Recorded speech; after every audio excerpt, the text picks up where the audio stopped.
senador y presidente. Primero fueron los comentarios del senador Fósil. No recuerdo exactamente cómo fraseó usted la cuestión de si va a salir en el 2019 o en el 2020. No, pero sí, exacto, sí. 19 nosotros, mi expectativa, nuestra expectativa, la tirada, como decimos en México, es que Estados Unidos va a ratificar antes del 20 de diciembre de este año, es decir, la semana próxima, muy probable, Estados Unidos. Canadá es el que tenía previsto, o tiene previsto, quizás hacerlo solo en enero, pero como comenté ayer, desde hace, no sé si un par de días o ayer, salieron noticias que el primer ministro Trudeau está considerando la posibilidad de hacer un ejercicio similar al nuestro, porque su congreso cierra esta semana. Hoy es jueves, ¿verdad? Creo que mañana, no sé si sea mañana o hoy, no sé qué día terminan ellos en Canadá, pero es esta semana. Y que estaba evaluando Trudeau el buscar ratificación esta semana. Entonces me pareció muy interesante y le escribí a la viceprimer ministro, altísima funcionaria, que estuvo aquí para la firma. Y querida Cristia, qué bueno que viniste, gracias por hacerlo en México. Por cierto, me entero que quizás Canadá considere esto, sería magnífico que lo hicieran. Claro, ustedes son soberanos, decidan lo que quieran. Me contestó con mucho interés, así varios mensajes, etcétera, pidiéndome que la tenga al tanto de nuestro progreso, su progreso. Me atreví a inmediatamente contestarle que iba muy bien el debate aquí y que la intención, si no había un cambio importante de parte de los senadores y senadoras, era que posiblemente se ratificara. Y me contestó con mucho interés. Entonces, puede ser que hasta Canadá termine mañana, hoy, y Estados Unidos casi seguro. Entonces, sí es posible que sea en 2019 o principios de 2020, como usted dijo. Pues usted preguntaba sobre las ventajas comparativas con Estados Unidos. Somos un país con una economía joven, con un mercado grande, reprimido, pero con gran potencial de crecimiento hacia el mediano y el largo plazo. Para ellos eso es importantísimo. En el lado productivo tenemos una fuerza de trabajo fenomenal, con salarios diferenciados. Esperemos que sean menos diferenciados dentro de 5 años, pero no seguirá, no creo que llegue una igualación de salarios. Tenemos un atractivo en muchos sentidos y sí creemos que es una complementariedad buena para ambos. Canadá también. Finalmente preguntó usted qué es ese 70%. Para el sector automotriz y por separado para cada tipo de camión, camiones ligeros y camiones pesados, para los 3 tipos de vehículos, para cada uno se negoció un conjunto muy complejo de reglas de origen. ¿Qué es una regla de origen? Es una regla que debe satisfacer un producto producido en Norteamérica para que pueda cruzar una frontera dentro de Norteamérica sin pagar arancel, ¿no? Para ser considerado como local, como si hubiera estado producido en Estados Unidos. Son reglas muy complejas. Para automóviles, el 75% del costo total tiene que estar incurrido en América del Norte. 7 componentes del coche, cada uno tiene que ser norteamericano, o sea, Canadá, Estados Unidos o México. El motor hecho en la región, la transmisión, la dirección, la suspensión, las baterías, la carrocería. O sea, cosas bastante restrictivas que reflejan un poco la inclinación de Estados Unidos, del presidente Trump, de atraer la inversión hacia Estados Unidos, pero no Estados Unidos. Queda acordado en términos simétricos regionales para la región. Entonces, lo digo respecto a todas las reglas. Sector automotriz, tenemos todas las de ganar, pero tenemos que ser activos para atraer la nueva inversión que se tiene que dar. Porque las reglas lo que dicen es la importación que ha habido bajo el Telecán de partes de Toyota, de los coreanos, de los alemanes, mucha de esa importación que ha habido. E incluso sus trabajos de ingeniería tienen que aumentar en nuestra región para que sea coche de la región. Y la respuesta que han dado varias automotrices ha sido decir, en respuesta a esto voy a aumentar la inversión en México. Esa fue la respuesta inmediata de Toyota y de varias, 5 grandes empresas. En ese contexto, una de las muchas reglas es que para el acero y para el aluminio se exige que el 70% del acero en los coches, y en la misma regla en camiones ligeros y camiones pesados, el 70% sea de la región. Entonces puede ser acero mexicano para el coche que se termina en México, o puede ser acero que se trae de Estados Unidos o de Canadá, de la región, para que el coche hecho en México sea exportado sin arancel. Esa es la regla. No queda claro si el 70% del acero que tiene que ser en México es para Toyota como empresa, o para cada modelo, o para cada marca, que no es lo mismo que modelo, o para cada planta. Eso es lo que se tiene todavía que finalizar. Pero es básicamente que el 70% tiene que ser de la región. Aluminio lo mismo. Adicionalmente, como parte del protocolo, ahora Estados Unidos introdujo la regla adicional de que no es 70% del acero, es 70% del acero fundido y vertido. Quiere decir, no importando planchón de Brasil para producir el acero, sino produciendo el planchón en Norteamérica. Y la pregunta es si México puede producir ese planchón. Y en las consultas que hemos hecho, se les da 7 años para eso. Los acereros, se mencionó a Ternium, nos dijeron, yo prefiero 10 años para hacer la transición con calma. Pero quedó claro que la transición como queda es factible. Tenemos que ponernos a trabajar para ganar la ventaja. Y de ahí saldrá un beneficio mayor. Senadora Mora, de nuevo muchísimas gracias. Mire, senador, usted y también algunas de las preguntas del senador García, varios preguntaron sobre la participación del sector privado. Esta no era una negociación nueva. En una negociación nueva tenemos docenas de negociadores involucrados para desarrollar desde cero qué vamos a hacer en el sector textil. Y tengo que tener por lo menos mis 5 expertos en textil para negociar textil. Ellos van a discutir y después lo que se vaya perfilando sube a los negociadores principales y ya llega uno para las decisiones finales. Y otro grupo para agrícola, y otro grupo para cuestiones de dumping, para reglas, y otro grupo para propiedad intelectual, etcétera, etcétera, etcétera. Eso ya lo hicimos. Se hizo durante año y medio, durante la presidencia del presidente Peña Nieto, y después se cerró en 2 meses en los que no estaba incorporado. Eso ya se hizo. Este año tuvimos cuestionamientos de los demócratas diciendo, queremos inspectores.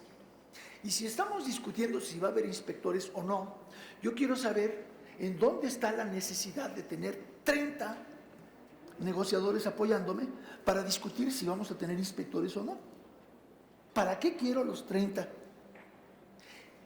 Se le ha informado constantemente a la industria a nivel general, sin contacto presencial, frecuentemente, que las cosas que estamos viendo es pintar rayas, decir inspectores no, y cosas por el estilo, penalidades de prohibición de exportaciones no. Eso es lo que ha sido el tema durante meses. He estado en contacto constante con don Carlos Salazar, con Juan Gallardo, el gran experto entre los empresarios. Él podría ser negociador, podría estar en mi lugar, sin la menor duda. Con Antonio del Valle, con Moisés Kalach, que es el vocero del Cuarto de Junto, con los expertos de ellos. He trabajado, pero así, mucho más cerca que lo que fue el caso hace un año. Más cerca, no menos, más. No menos, más. Porque es una crítica que se repite y se repite. Pero yo quiero preguntar, ¿qué uso iba yo a tener de esos equipos o de esas reuniones con 200 empresarios para decirles, pues no ha habido nada las últimas 3 semanas? Sigue habiendo congresistas que dicen que necesitan o que quieren estos inspectores y nosotros estamos pintando rayas y haciendo lobbying, viendo a congresistas para decirles, señores, no, eso no es necesario. Eso fue mucha de la labor todo este año. Ver a congresistas su servidor, los 50 cónsules, campaña constante con los congresistas, el cuarto al lado lo mismo, haciendo esa campaña. Entonces, es solo al final, hace 2 semanas, empezamos a tener textos y empezamos a tener consultas intensas, incluyendo día y medio de tener a 15, 20 abogados de distintos sectores del cuarto al lado, expertos en distintas áreas, en mi oficina, viendo textos y dando retroalimentación. Entonces, esa es la razón por la que la comunicación con el liderazgo empresarial ha sido selectiva, siempre de que sepan dónde vamos y tener su orientación de qué es lo que estaría dispuesto el empresariado a aceptar en materia, por ejemplo, de inspecciones, cosa que también consulto en paralelo con los políticos del mayor nivel, ministros y el presidente. Eso es lo que ha definido la forma de operar. Sí, muchas gracias. Sí, es eso. Ha habido un malentendimiento. De pronto me llegó hace 3, 4 semanas una comunicación bastante furiosa de mi buen amigo, no sé si mencionarlo, pero estoy diciendo que lo quiero mucho y lo respeto, es un gran experto y negociador y un gran líder, Bosco de la Vega, que es el presidente de la Confederación Nacional Agropecuaria o Agrícola, como se llama. Dicen, están desesperados mis asociados, no saben qué está pasando. Y dije, señores, no está pasando absolutamente nada que sea específico para el sector agrícola, nada. Pasó en febrero, marzo, abril, mayo, yo creo que hasta junio quizás, que insistían que hubiera aranceles estacionales, que mencionaba yo ayer, ¿no? Que cuando está en cosecha la uva en Estados Unidos, se le ponga una barrera a la uva de México. Eso lo votamos y desde junio o mayo dejó de mencionarse. Entonces, por eso es que no tuve más contactos con el sector agrícola, porque no hubo absolutamente nada. Hubo el tomate que me confió el presidente, ver cómo los apoyamos, y ahí me reuní con los tomateros muchas veces, media docena por lo menos. Es un ejemplo. Pero no reuniones como las que teníamos hace un año y fracción con el ex secretario Guajardo, en los que había textileros y agrícolas. Esto no era una negociación, era una lucha por hacer respetar nuestros derechos y nada más, que al final ya fue negociación de detalles las últimas 2 semanas. Sí. Gracias, no sé quién lo trajo. Continuamos con senadora de la Sierra. Sí, aquí las preguntas eran ¿qué mecanismos hay para corregir lo de conflicto de interés? No son números muy elevados de panelistas. Desde un principio es una lista muy corta, se tiene que hacer con mucho cuidado. Está establecido que no sean funcionarios, que no sean de las partes, ¿no? Pero son listas muy reducidas que se tienen que hacer con gran cuidado. Las partes van a escoger cada uno del otro lado. No tenemos un mecanismo para revelar el conflicto de interés, pero sí este mecanismo muy cuidadoso para la selección de los panelistas. Y ya en su trabajo, cada uno estará viendo que el otro no tenga este tipo de conflicto. No es una población de 20 personas, son 3, con el presidente, probablemente la OIT, de fuera, independiente.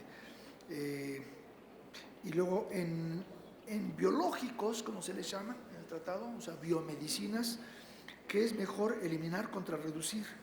Pues yo pienso, y siguiendo un poco la tónica de la negociación que tuvimos un año antes, que lo mejor para México es eliminar, no porque no deba haber protección de los datos, sino porque les deja a ustedes la libertad total de cuál es la protección adecuada.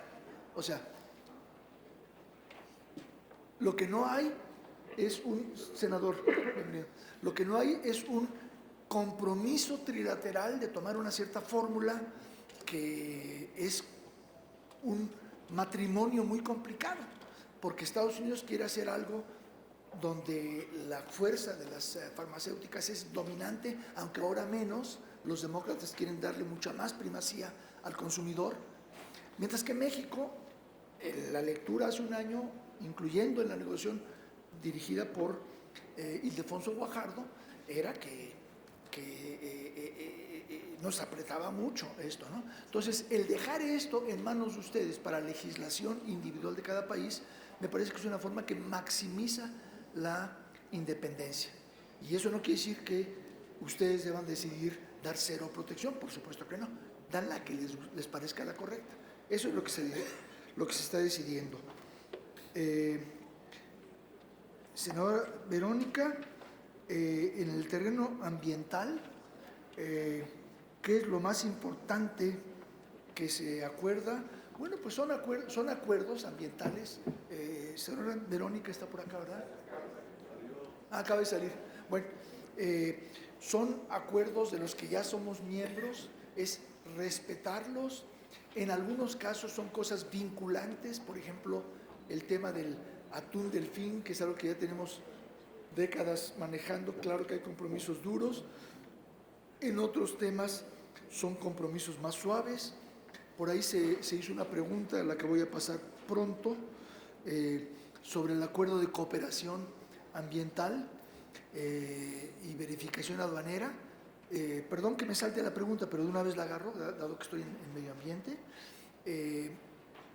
Lo que eso significa es cooperación, intercambio de información en aduanas para evitar las peores faltas contra el medio ambiente en las áreas de protección de especies vegetales y animales, ¿no? Que no vengan bolsas de víbora, yo qué sé, de Malasia y vayan a Canadá, transferidas, trianguladas por México, porque México es el que tiene un sistema más suave. Hay intercambio de información, sin embargo, no es vinculante, es cooperación de la más suave naturaleza. O sea, un compromiso de intercambiar información, pero no vinculante. No podemos ser llevados a solución de diferencias en la materia. Senador, pasamos a las preguntas muy importantes. Senador García, que no hubo diálogo, ya me referí, lo hubo mucho. Usted mencionó a Ternium. Vi el doble de veces de las que hubiera querido ver a mi buen amigo Guillermo Fogel, por ejemplo, ¿no? A Máximo Bedoya, mucho. Se discutió mucho con ellos. Claro, no a todo lo largo, porque los temas de ellos surgieron en las últimas 2 semanas, pero sí los discutí con ellos y con las empresas mayores, acereras, y con la cabeza representante del sector. Hubo mucha comunicación, pero la comunicación con el sector privado, como dije, fue selectiva. No teníamos una negociación, no teníamos grupos de negociación. Panel, le aclaro, senador, en lo del panel, perdón, eso es muy importante. Lo del panel, usted decía que a veces se hablaba de que si el panel es para cuestiones de votación, de libertad sindical, o si es para otros temas de respeto laboral, ¿cuál es? Había confusión. No hay confusión. Lo que se hace es que el sistema de solución de controversias, que no servía, que nunca se reunió más que una vez bajo el Telecán y que fuimos bloqueados, se repara. Es la mayor prioridad de México en el tratado de hace un año, que no salió. Ahora salió. Lo digo sin la menor duda. Era la mayor prioridad que se nos frustró. En el último día de negociaciones tuvimos que cederla, estando juntos Videgaray, Guajardo y yo. Dijimos, ok, porque había otras cosas peores que Estados Unidos exigía, que era que cuando se pierde un panel, el perdedor pudiera vetarlo, diciendo, no estoy de acuerdo. ¿Qué es eso, no? Entonces, a cambio de quitar eso, no insistimos en reparar lo de los paneles, pero lo de los paneles es la más alta prioridad, se repara. Eso se aplica a los temas laborales porque son nuevas áreas de compromiso, y a los temas ambientales, donde hay compromisos vinculantes, se les aplica el sistema normal de solución de controversias, a trabajo infantil, a violencia laboral, se aplica el sistema normal. Pero al mismo tiempo,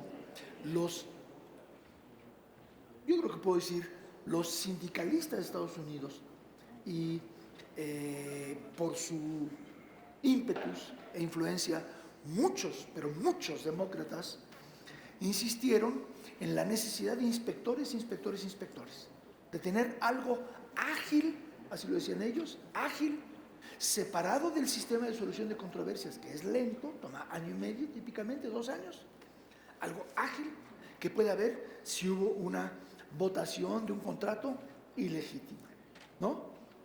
Que el sindicato anterior intimidó, hizo trampa, o la empresa. Entonces, decían, no, yo quiero inspectores, aparte del sistema de solución de controversias. Y nosotros decimos, no, pues sí, pues no.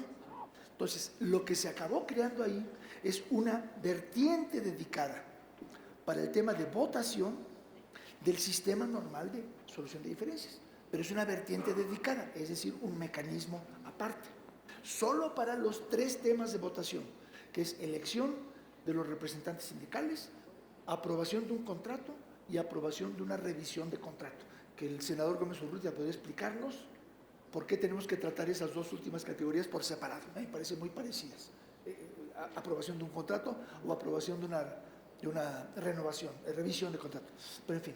Entonces, para esos temas de votación se crea un mecanismo aparte que tiene varias características especiales. La más importante es que en lugar de ir directo a panel, como es el caso en lo normal, aquí entramos en un periodo de 85 días en que México puede resolver el problema.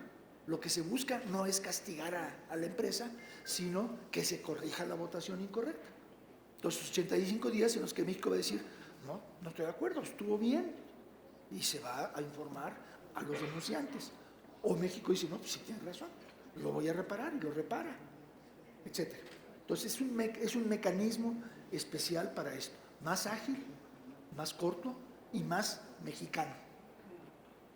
Fuera de eso, pues con su panel también, donde México escoge al panelista de Estados Unidos, entonces escoge al panelista de México, y se ponen de acuerdo en quién, de la OIT o de fuera, no estadounidense y no mexicano. Intervención, que nadie puede ser molestado. Bueno, hay una cláusula que no mencioné, senador. Yo lo que les conté es que no hay inspectores, hay este panel. El panel, bueno, antes del panel México lo puede resolver. Si México no lo resuelve, se llega a la resolución del conflicto, que empieza con consultas y se llega al panel. El panel, que es este mexicano escogido por Estados Unidos, este estadounidense escogido por México, y el tercero alemán, probablemente, o lo que sea, ese panel tendrán el derecho, como cualquier panel, de hacerse de la información que sienten que les hace falta. Entonces, si ellos sienten que les hace falta visitar a la empresa, yo ayer dije algo incorrecto, dije, ellos pueden visitar la empresa, pero senador, dada su pregunta, lo más exacto es decir, ellos pueden solicitar visitar la empresa y la empresa se puede negar en respuesta directa a su comentario de que no tienen derecho de ir a molestar a la empresa. La empresa se puede negar. Pues una empresa familiar, ¿no? Es mi casa, tú no vienes, ¿ok? ¿No? Entonces, se puede negar. Y si se niega, ahí se dice, el panel lo tomará en cuenta. Entonces yo supongo que nadie se va a negar, porque va a ir en su contra. El panel lo tomará en cuenta, pero se puede negar. O sea, no es un molestar extralegal, es un acuerdo. Y el resto de la base legal, pues yo creo que es porque es un tratado en el que tenemos diferencias que resolver, como lo hemos tenido durante 26 años de Telecán, que puede haber paneles para ver antidumping, y el panel de antidumping, que esos sí han funcionado, solo antidumping, que tiene un sistema aparte, ellos sí pueden visitar a la empresa fresera de Irapuato, etcétera, a ver los libros. Entonces esa injerencia ya existe. No es injerencia, es cooperación, es soberanía compartida en ese punto. ¿Cómo nos pegan las reglas de origen respecto al resto del mundo? Bueno, pues eso yo le puedo decir, yo creo que esto sí nos va a dar más inversión, ese tratado, más inversión. ¿Cómo se produce? Empuja las cosas hacia más regionalismo. ¿Cómo se produce? Pero no donde se vende. Entonces, si ganamos eficiencia, si nos hacemos un poco más competitivos, si hay más inversión en acero, en automotriz, en químicos en México, si se vende más a Europa o no, depende de nosotros.